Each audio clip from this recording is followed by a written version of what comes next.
Ladies and gentlemen, welcome to A Late Show. I am your host, Stephen Colbert.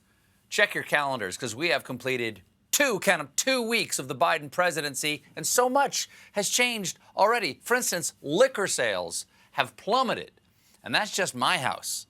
Lately, it feels like this country is going on the rails on a normal train.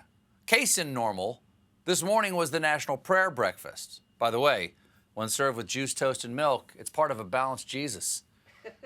Unlike everything during the pandemic, this year's prayer breakfast was held remotely. Obviously, God was there. He's everywhere.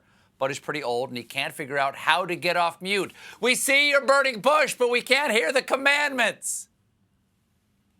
In his first prayer breakfast as president, Biden spoke of the power of faith to sustain us through hardship.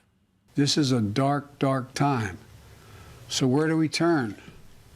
Faith. Kierkegaard wrote, "Faith sees best in the dark." I believe that to be true. So do I, but I don't know why Joe is quoting some guy from Denmark when there's an American breakfast philosopher who so famously wrote, "Follow my nose to the fruity flavor of eternal salvation." On the other hand, things haven't exactly been going the ex-president's way ever since he, incited an insurrection. And it turns out after his Capitol riot, the Screen Actors Guild, SAG-AFTRA, member above, threatened to expel him. No surprise that they would have a falling out. I mean, the ex-president and his followers have never been huge supporters of any union. But SAG-AFTRA didn't get a chance to fire the old man because he quit.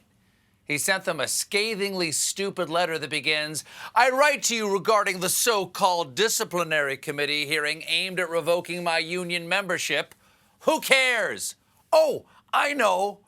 The guy who took the time to write a letter, who also has skin so thin it makes phyllo dough seem like Kevlar." He proceeds, taking a stroll down traumatic memory lane. While I'm not familiar with your work, I'm very proud of my work on movies such as Home Alone 2, Zoolander, and Wall Street Money Never Sleeps. Yes, who could forget his role as himself in Home Alone 2, or his total immersion as himself in Zoolander, or when he disappeared into the role of himself in Wall Street 2. He's a chameleon in that, to be on camera, I bet he'd eat a bug. The letter concludes, "As such, this letter is to inform you of my immediate resignation from SAG-AFTRA. You have done nothing for me." I don't know about that. I mean, without SAG, how would you have met your personal nutritionist, Grimace? Hey, speaking of acting, I can't wait to talk about Georgia Representative and woman-waving Heil neighbor, Marjorie Taylor Greene. See, Greene is one of the new QAnon Congress folk who has claimed 9/11 was a hoax, school shooting massacres were false flag events perpetrated by government officials, and the California wildfires were caused by a secret Jewish space laser. Huh.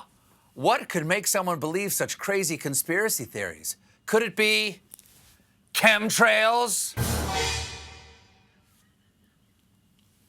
Online, Greene also has endorsed the idea of executing Democratic leaders. Kind of bad luck when you're okay with your new coworkers getting murdered. Hey, guys, I cannot wait to join the team. Tell you what, I'm going to cut your hamstring, give you a 30-minute head start before I hunt you with a crossbow. Right? Drinks later?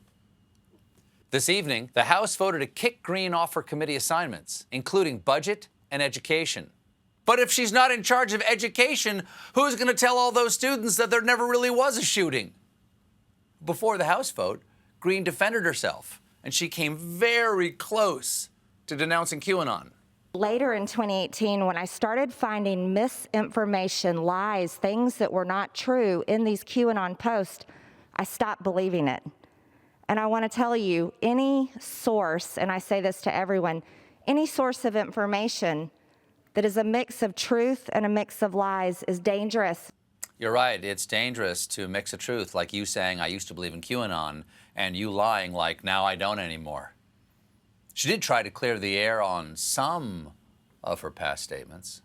I also want to tell you 9/11 absolutely happened. You know what? This may come as a surprise to you, but those of us who watched those buildings burn with our bare eyes here in the New York City area are not that impressed with your willingness to admit that it happened. I believe we as a nation promise to always remember it happened. What's your bumper sticker say? 9/11, oops, I forgot. This is the modern GOP. They want credit for recognizing reality. Well, that certainly would have changed Reagan's famous speech. Mr. Gorbachev, this is a wall. After that insult to the memory of 9/11 victims, Greene tried to pass the buck to the media about what things she said and did. You see, big media companies can take teeny tiny pieces of words that I've said, that you have said, any of us, and can portray us into someone that we're not. They take teeny tiny pieces of words, what the deep state calls letters, and they jam them together to make these things called sentences that I wrote that make me look like a monster. Greene tried to stress that her previous support of conspiracies doesn't represent who she is now. I never said any of these things since I have been elected for Congress. These were words of the past.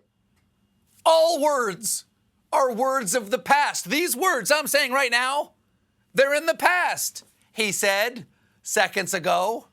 And what do you mean, since you've been elected for Congress? That's less than 3 months ago. Honey, I don't understand why you're upset. I haven't had sex with your sister once since we started this conversation.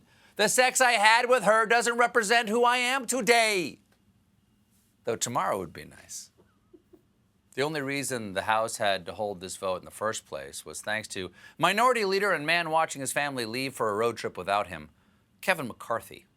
Instead of this vote, Democrats asked McCarthy, as leader of the House Republicans, to discipline Greene for her past comments. At the same time, his fellow House Republicans were enraged at the pro-impeachment vote of Wyoming representative and woman who just got invited to go hunting with her dad, Liz Cheney.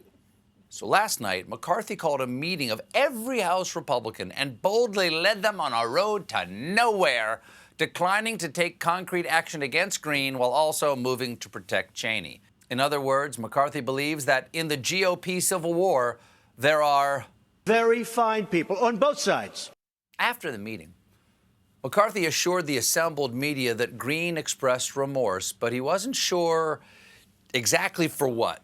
I think it would be helpful if you could hear exactly what she told all of us, denouncing QAnon. I don't know if I say it right. I don't even know what it is. Really? You don't know what it is? Then who said this? Let me be very clear. There is no place for QAnon in the Republican Party. I do not support it. So now he's trying to distance himself from himself. I can't wait for his next press conference. I emphatically denounce Kevin McCarthy. He is a leering PS of ship. Am I pronouncing that correctly? I'm being told I'm not. Okay. So anyway, they had what they called a family meeting last night, and here's why Kev gave Marjorie a pass. Reportedly, McCarthy warned his colleagues about the Democrats, saying, quote, if they come after her, they'll come after someone else next. He's not wrong. Remember the old poem, first they came for QAnon, and I said, thank God those maniacs scared the out of me. Greene reportedly tried to step away from the wild conspiracy theories she's promoted in the past, though she sidestepped the issue of a Facebook post she made suggesting a devastating wildfire that ravaged California was started by a laser beamed from space and controlled by a prominent Jewish banking family. So, the Jewish space laser. In other words, arguably the most heinous thing she said. That's like O.J. Simpson giving a heartfelt apology for ruining his gloves. So all in all, not what you'd call a full-throated apology. But in the end, not only did her colleagues refuse to punish her, they actually gave Greene a standing ovation. Oh, that ought to teach her a lesson. She ain't coming here. Your mother and I just got a call from the principal who said you've been skipping class and you set the girls' locker room on fire. Now, we have just one thing to say to you, mister. Woo! You go, Shane. Burn, baby, burn. That's my boy. Here's my old Zippo. You earned it. The flames will talk to you.